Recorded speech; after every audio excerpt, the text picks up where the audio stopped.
Jovencitos, muy buenas tardes. ¿Cómo les fue en esta semana de receso escolar? ¿Sí descansaron? Sí, profesor. Bueno. Recargados entonces para... Buenas tardes. Recargados entonces para asumir esta última parte de este periodo con toda la energía positiva. ETSH. Ok.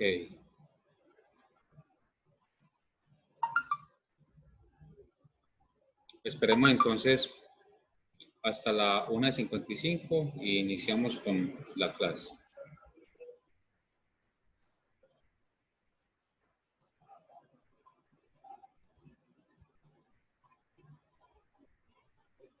Hola, profe. Buenas tardes.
Buenas tardes, profe. Buenas tardes.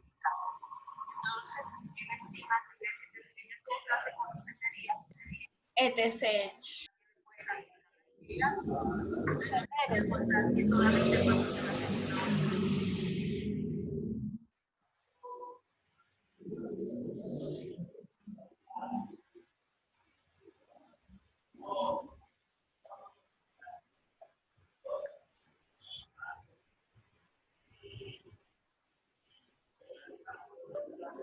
Sí, profe, yo entiendo esa parte, pero él no sabe como padre, pero los estudiantes sí tienen conocimiento de esa información.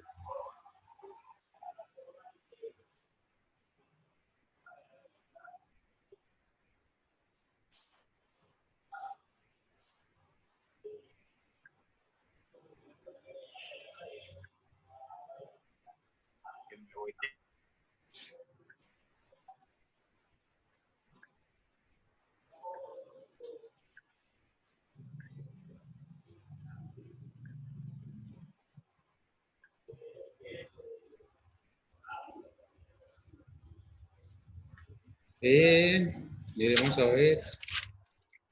Miremos. Última clase. 7B, 22.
Muy buenas tardes para todos, siendo la 1:55, iniciamos la clase de Ciencias Sociales con el grado séptimo B. Bueno, jóvenes, aquí en mi apunte, en la clase del 22 de septiembre, que fue la última clase, porque luego vino la semana cultural y luego la semana de receso escolar, tengo que, hoy iniciamos con el segundo tema, que es los reinos europeos. Eso es lo que tengo yo acá, iniciamos tema nuevo, ¿sí? O sea que en la clase anterior alcanzamos a ver el tema de la organización política en la Edad Media completo, ¿cierto? ¿Es así o no es así? ¿O faltó explicar algo de ese tema? ¿De cuál, profe? En el que les decía que en la clase anterior alcanzamos a ver el tema completo de la organización política en la Edad Media, ¿cierto? Pero yo no me acuerdo. Yo tampoco. No se acuerda, ninguno se acuerda. Yo acá tengo apuntado. Profe, yo creo que no nos faltó explicar nada. No faltó explicar nada. Creo que ya terminamos ese. Ok, muy bien. Sí, porque yo acá tengo apuntado en mi cuaderno, próxima clase, tema nuevo, segundo. Tengo yo acá en mi cuaderno. Bueno, entonces el segundo tema es los reinos europeos. Los reinos europeos. Vamos a iniciar entonces, como lo hemos venido haciendo, un estudiante nos colabora con la lectura y luego yo procedo a hacer la explicación. Listo. ¿Quién va a colaborar? Nicole, usted que es la primera que estoy viendo ahí en la cámara. Colabórenos con la lectura, por favor. Profe, ya no lo habíamos leído. No, ese es el segundo tema. Bueno, listo. En los reinos europeos, entre los siglos 11 Y 14. 14, el mapa de Europa pasó de territorios feudales a reinos que reunían varios de estos territorios. Los reinos más importantes fueron Francia, luego de la caída del imperio carolingio, la distancia de los capetos. ¿La qué? La dinastía de los Capetos ocupó la corona y lograron extender su poder en todo el territorio entre los siglos XII y el XIII. Para ello, recurrieron a la presión militar que se convirtió en invasión de dominios cuando un noble se oponía a seguirlos. Paremos ahí, vamos a explicar cada uno de estos reinos. Cada uno de estos reinos. Ya tenemos entonces que el primero fue el reino de Francia, ¿sí? El primero fue el reino de Francia. ¿Qué sucedió entonces? Ya sabemos que Francia, por allá antes, al siglo, o en el siglo X, XI y XII, y un poco antes, pues estaba dominada por el imperio carolingio, ¿cierto? Ya eso lo sabemos. Ya tenemos entonces que con la desaparición de este imperio llegó la dinastía de los Capetos. La dinastía de los Capetos era otro imperio que ocupó la corona que había pues dejado el imperio carolingio, ¿sí? ¿Y cómo se hace esta dinastía con este poder? Pues haciendo uso de la presión militar. Haciendo uso de la presión militar y entonces a todas aquellas personas que se demostraban en oposición a ellos, a esta dinastía, pues los perseguían y los desaparecían o terminaban presos. En fin, lo que acá se buscaba era que todas las personas tenían que ser copartidarias o ser seguidoras de esta dinastía de los Capetos. Aquellas personas pues, que se mostraran en oposición no corrían con buena suerte. O corrían o terminaban presos o terminaban inclusive pues desaparecidos, porque así era la violencia como se manejaba en esta época por parte de estos reinos.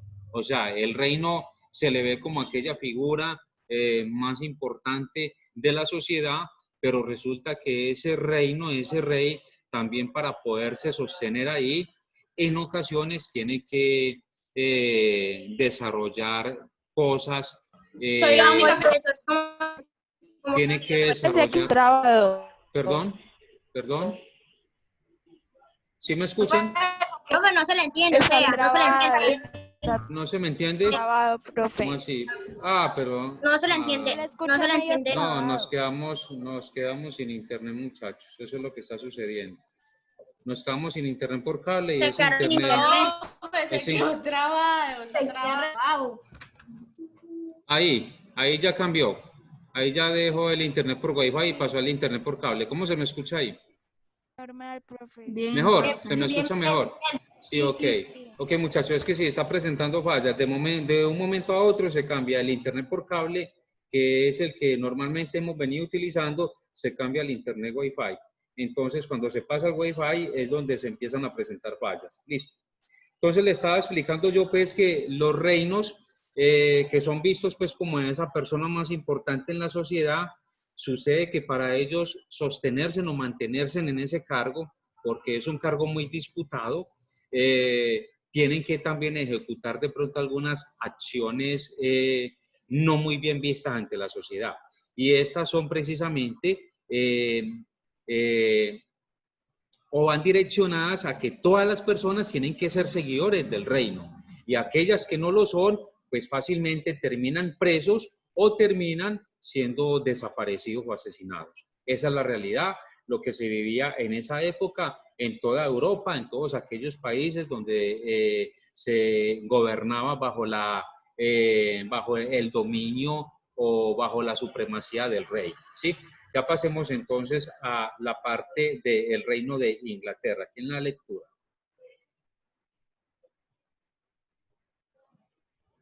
Samuel, colabórenos, que está alzando la mano, colabórenos usted.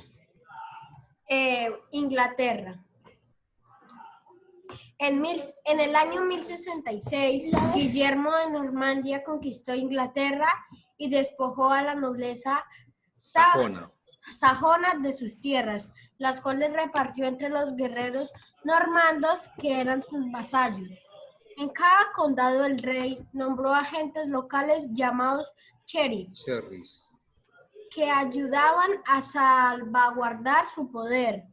A mediados del siglo XII llegó al trono la dinastía Plantagenet, que poseía extensos territorios en Francia. En Francia, ok. Entonces tenemos que en Francia era la dinastía Capetos.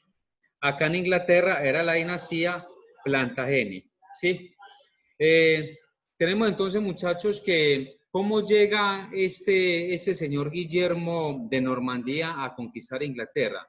Llega a conquistar Inglaterra apoyado por los ejércitos que tenía y los vasallos que tenían. Es decir, prácticamente tanto el ejército como las personas civiles que lo seguían a él le dieron total apoyo. Entonces fue así como este señor Guillermo de Normandía logra desplazar a la nobleza sajona, que era la que tenía el poder pues en toda Inglaterra para la época, ¿sí? Y entonces, una vez este señor logra hacerse con todos esos territorios, pues estamos hablando de Inglaterra, entonces para él asegurarse, ¿sí? Para él asegurarse con todo ese poder, pues lo que tenían que hacer era ganarse a toda esa comunidad que le había brindado su apoyo. ¿Y cómo se la ganaba? Pues precisamente repartiendo territorios a esas personas. Así fue como se les ganó, a esos vasallos. Ya ustedes saben que los vasallos eran aquellas personas sirvientes a él. Así se les denominaba en esa época, vasallos, ¿sí?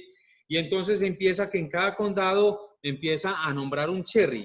¿Qué significa esa palabra cherry? Cherry era como designar una persona militar o civil, pero que hacía las funciones, los policías, sí, pero que ese inclusive podía ser un civil, pero que hacía las funciones de policía militar, sí. Y entonces era de esta forma como al nombrar estas personas en cada uno de estos territorios, se aseguraba que estas personas eran fieles a él y que no le iba a suceder a él y que nadie le iba a atacar para ganarle ese poder que él tenía. Era así entonces como este señor Guillermo se hizo con todos esos territorios en Inglaterra en el año 1066. 1066, estamos hablando del siglo XI hablando del siglo XI. Listo.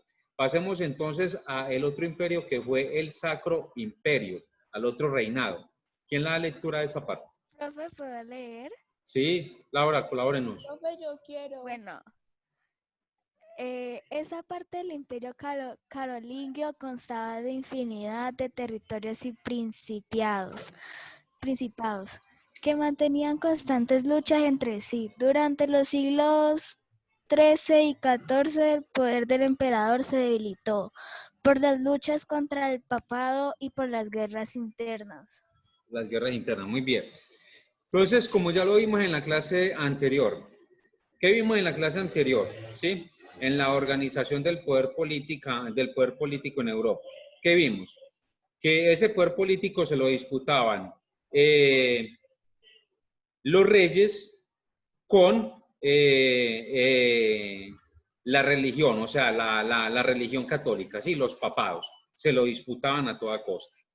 Ya vimos, pues, que en la clase anterior vimos cómo cada uno tomó la decisión de aislarse del uno del otro y de no entrometerse en las decisiones que cada uno podía tomar, ¿sí?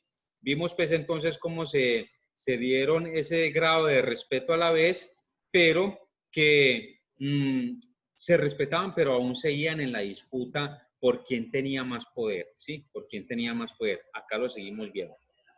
Entonces fue así como el Sacro Imperio, en esa lucha constante entre el papado y los reinos, es así como se va debilitando, ¿sí? Se va debilitando el emperador, o sea, el rey, y esto da para que el papado tome mayor fuerza política en el imperio, en el Sacro Imperio. Ya sabemos que este Sacro Imperio fue uno de los más importantes en Europa. Sacro Imperio Romano Germánico. Fue uno de los más importantes en Europa. ¿Sí? Pasemos entonces a la península ibérica, que también fue otro reino que se dio en esa época. Profe, yo la quiero leer. Ok, léala. La península ibérica, el propósito, ay, profe, se me perdió, no, el propósito de los reinos cristianos fue expulsar a los musulmanes de la península.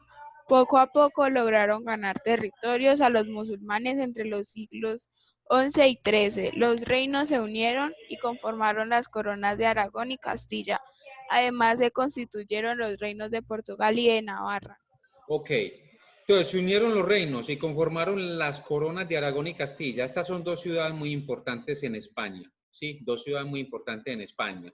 Y además de eso, se dieron los otros reinos en Portugal y en Navarra. Navarra también es una ciudad muy importante de España. Entonces, tenemos que a esta unión nacieron cuatro reinos, cuatro reyes, que fueron el de Aragón, Castilla, Portugal y Navarra. Y tenemos que, con la unión y el poder, pues, que esto significaba, fue que se logró ir expulsando a todos aquellos musulmanes de la península ibérica. ¿Cuál era la península ibérica? Toda aquella parte de Oriente Medio. Toda aquella parte de Oriente Medio, toda la parte que conforma los países de Oriente Medio como Irak, Afganistán, Pakistán, Siria, Libia, toda esa parte era la península ibérica. Entonces tenemos que así fue, pues, como por ahí en el siglo XI y hasta el XIII, o sea, tenemos 3 siglos de fuertes confrontaciones, fuertes disputas por esos territorios. Y finalmente estos reyes salen vencedores y es así como entonces se logran hacer con todos estos territorios, desplazando a esos musulmanes para otros lugares del mundo. Ahora pasamos a la península itálica. ¿Quién la da lectura? ¿Hasta acá cuántos reinos llevamos? Una pregunta. ¿Hasta acá cuántos reinos llevamos? 4. Menciónelos. 4. Menciónelos. El reino de Aragón, Francia. Castilla, Portugal. No, perdón, yo le aclaro, María José, yo le aclaro. Muy bien la respuesta suya, pero esos 4 se dieron únicamente en la península ibérica. ¿Sí? Únicamente en esa península. Le estoy preguntando, ¿cuántos reinos se dieron en todo el contexto general? 4 hemos visto. ¿Cuáles van? Inglaterra, Francia ¿La península ibérica? No. La península ibérica. Y la otra. Y, El Sacro Imperio. ok, muy bien. Van 4, ¿cierto? Pregunta de examen. Van 4. Francia, Inglaterra, el Sacro Imperio Romano Germánico y la península ibérica. Ahora vamos a pasar a la península itálica. ¿Quién la da lectura, por favor? ¿Puedo yo de nuevo? Sí.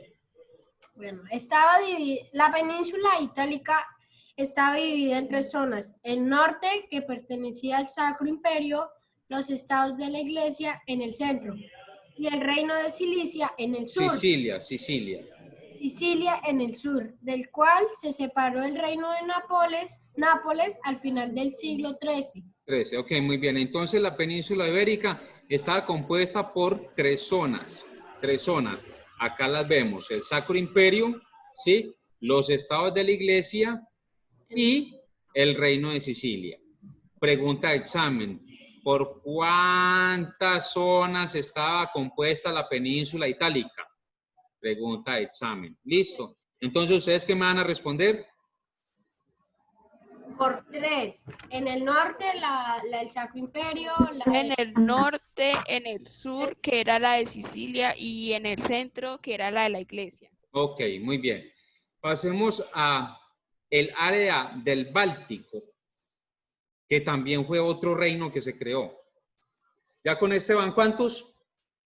Con el de Itálica, ¿van cuántos? 5. 5. Pasemos a el Báltico.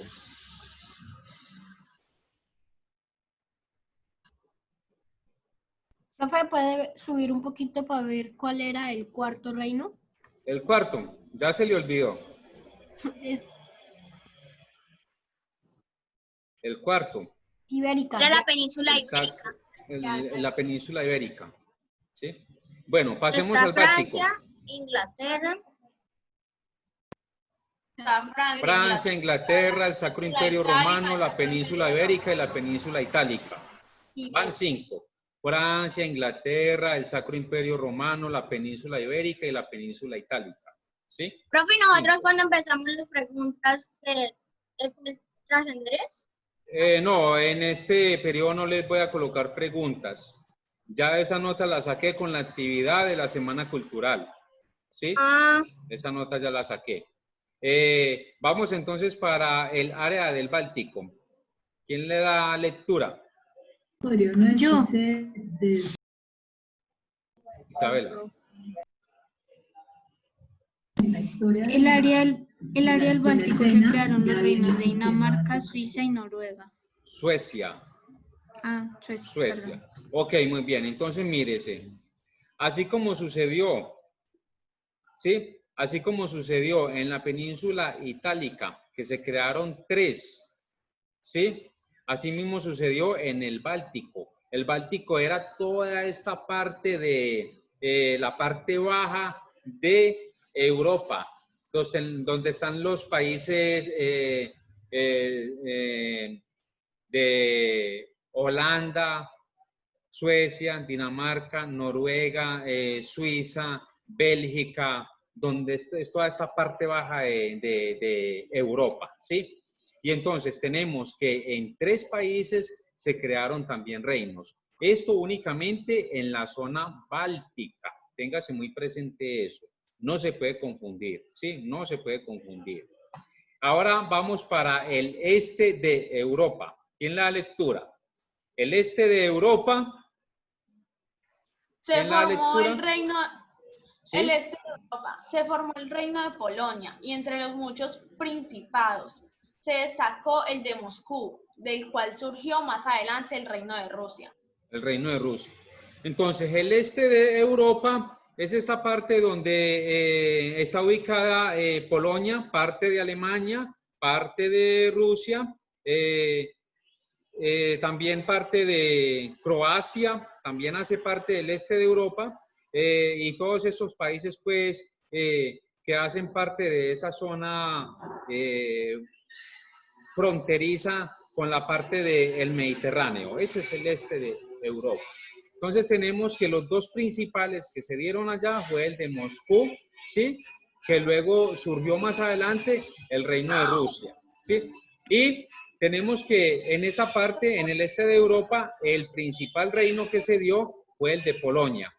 Paulatinamente se fue dando otro, se destacó el de Moscú, y el de Moscú, pues que viene a ser el de Rusia. Es decir, luego de darse la creación de ese reino, se convierte más adelante en el reino de Rusia. Esto en el siglo XI hasta el XIII. En el siglo XI Sería que Moscú era Rusia. Moscú era Rusia, es Rusia. O sea, Moscú es una ciudad del país de Profe, Rusia, es la Moscú es la ciudad capital que de dentro de Rusia. Rusia. ¿Cómo? Moscú es la capital de Rusia. La capital de Rusia, sí. Hasta hace poco, más o menos, empezó a ser la capital de Rusia hace unos 30 años más o menos, porque antes la capital de Rusia era Leningrado. Leningrado era la capital principal de Rusia, ¿sí? Ahora vamos a pasar a el poder político. Ya vimos entonces, ¿cuántos vimos en total? ¿Quién me los menciona? 5, creo. 7, vimos 7. Francia, Inglaterra, Sí, Sacro Imperio, Inglaterra. Sacro Imperio, El la de península Italia. ibérica, La península península itálica, itálica y el Báltico el Báltico y el la este de Europa. El este de Europa. ¿Cuántos son en total? 7. 7. 7. Y tenemos que en la península ibérica, ¿sí? Hay hartos. Hay, La exacto. península ibérica. ¿Cuántos hay en la península Aragón, ibérica? Castilla, Esa, Aragón, Castilla, Portugal y Castilla, los Navarra. reinos de Portugal y Navarra. Y Navarra. O sea, En la dentro de la itálica. península ibérica hay otros 4 más. Exacto, Ajá. exacto. Hay otros 4 más. En la itálica, ¿cuántos hay? Profe, pero unas son coronas y Tres otras zonas. son reinos, ¿no? Profe, O sea, en la es que el itálica rey, son 3 zonas. donde hay un rey, el símbolo del rey es la corona. Entonces eso viene a ser lo mismo. Eso viene a ser lo mismo. ¿Sí? Pero tenemos ahora no se entonces, le llaman reinos y no países, ¿no? ahora, a ver, en esos momentos todavía hay en Europa reinos. Por ejemplo, Inglaterra, Inglaterra. España y Noruega. Todavía funcionan como reinos. Pero ¿qué es lo que sucede? O sea, el rey de Inglaterra, él es una persona en representación La reina, del profe. país de Inglaterra, pero él no es el que toma las decisiones internas en el país. Los que toman las decisiones internas en el país es el Parlamento. El Parlamento. El rey es solamente un símbolo, una figura representativa ante los demás países en el mundo. Esa es la función del rey, ¿sí?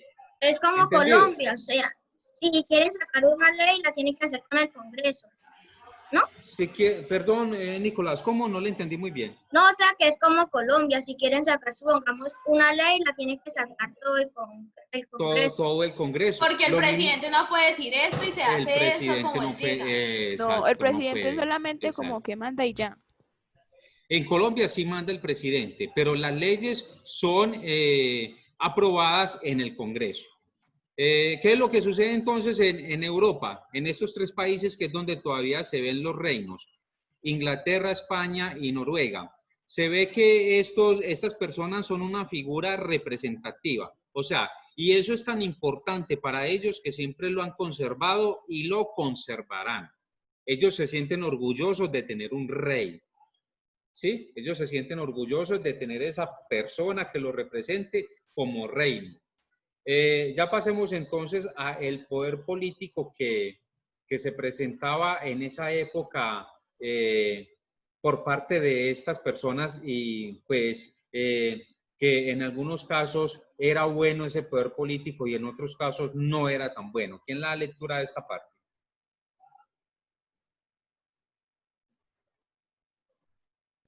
¿El poder político? ¿Puedo? Por favor. ¿Puedo? Laura. ¿Quién? ¿Yo? Sí, sí. Ah, bueno. ¿El poder político? Sí, por favor.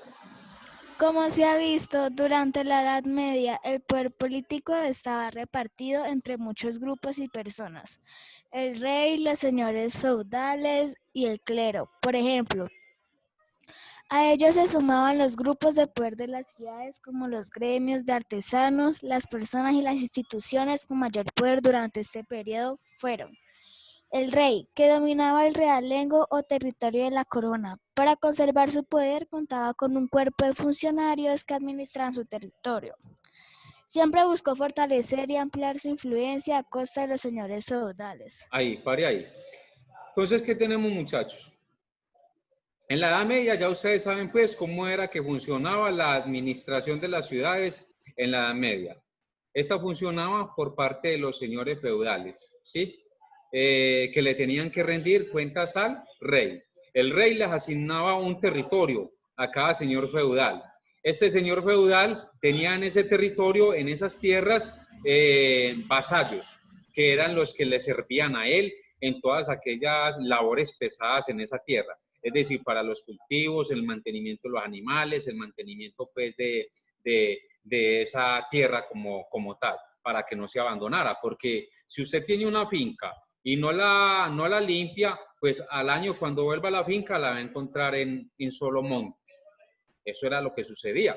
Entonces, para eso, los señores feudales tenían que tener esos vasallos en esos territorios. Y como eran tan extensos, pues obviamente no era una o dos personas de los que ellos se servían. Eran muchísimas personas, eran prácticamente casi que pueblos enteros los que tenían al servicio de esos señores feudales. Sí.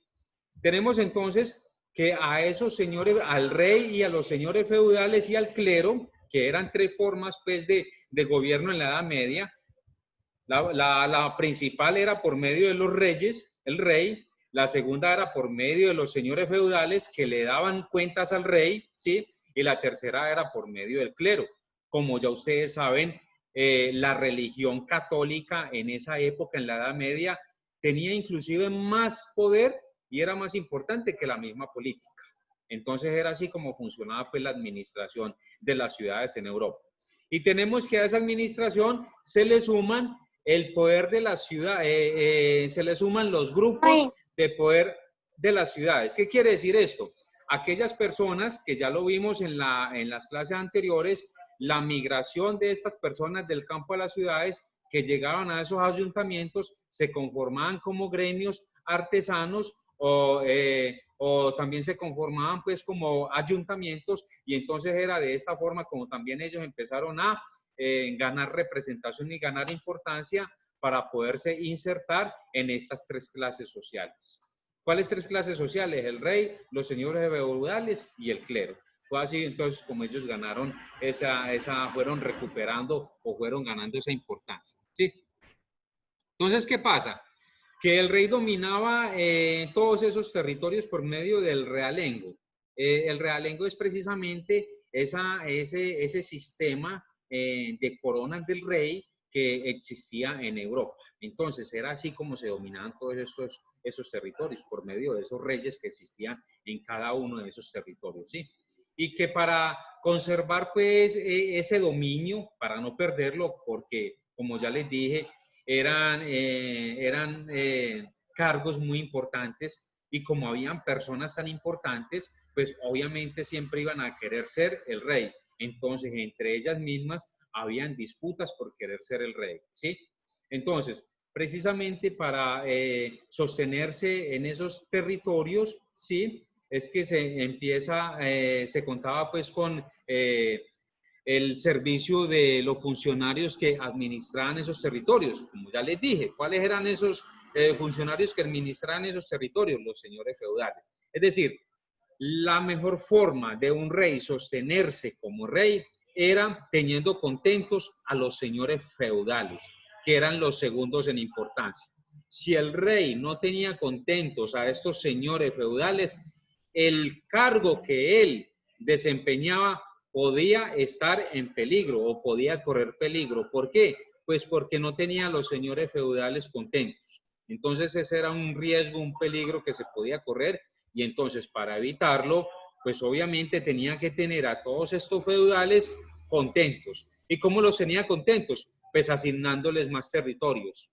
Asignándole más territorios, era así como se ganaba el respaldo de ellos, ¿sí? Pasemos entonces a esta parte. Dentro de los reinos estaba, ¿quién la lectura, por favor? Yo, profesor. ¿Sí? Dentro de los reinos estaban los señoríos. Señoríos, extensos territorios a cuya cabeza estaban los señores feudales que podían ser nobles o clérigos. Los señoríos tenían un pacto de fidelidad con el rey, pero también se ocupaban de cuidar su autonomía y evitar la injerencia del rey en asuntos locales. En asuntos locales, ok. Era lo que les estaba explicando. ¿Cuál es la diferencia acá? De que los señoríos pues le daban fidelidad, le rendían fidelidad al rey. Pero a la vez, la diferencia acá es que a la vez ellos se cuidaban por conservar su autonomía, es decir, por conservarse como señores feudales, conservarse ese calificativo de señores feudales.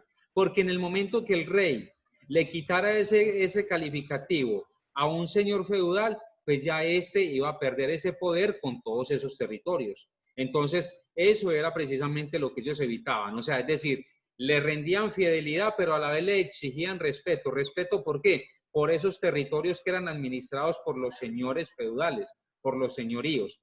Que el rey no tomara decisiones en esos territorios. Es decir, que los dejaran a ellos, a los señores feudales, tomar esas decisiones y ellos a su vez le rendían cuentas al rey, ¿sí?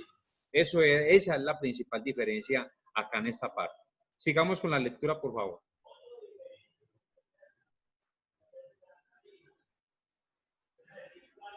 ¿Quién nos colabora con la lectura, por favor?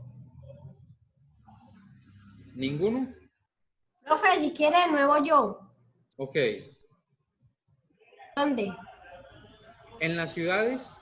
Bueno, en las ciudades el poder residía en el ayuntamiento, que era controlado por el patriciado urbano o un grupo de personas con poder económico y político. El patriciado urbano estuvo en manos de comerciantes y artesanos. Y artesanos, lo que les acabo de explicar. Entonces, ¿cuál era el patriciado urbano? Pues todos aquellos comerciantes, pequeños comerciantes y artesanos que conformaban las ciudades y que eran los que movían la economía. Eran los que sostenían prácticamente la ciudad con el comercio de todos los diferentes productos. Entonces, esos eran el ayuntamiento y fue así también como ellos fueron adquiriendo mucho poder en esa clase, en esas tres diferentes clases sociales. ¿Cuáles son las tres diferentes clases sociales? El rey, los señores feudales y los cleros. Y los cleros. Ok, muy bien. Pasemos con la lectura. Yo quiero. Léala.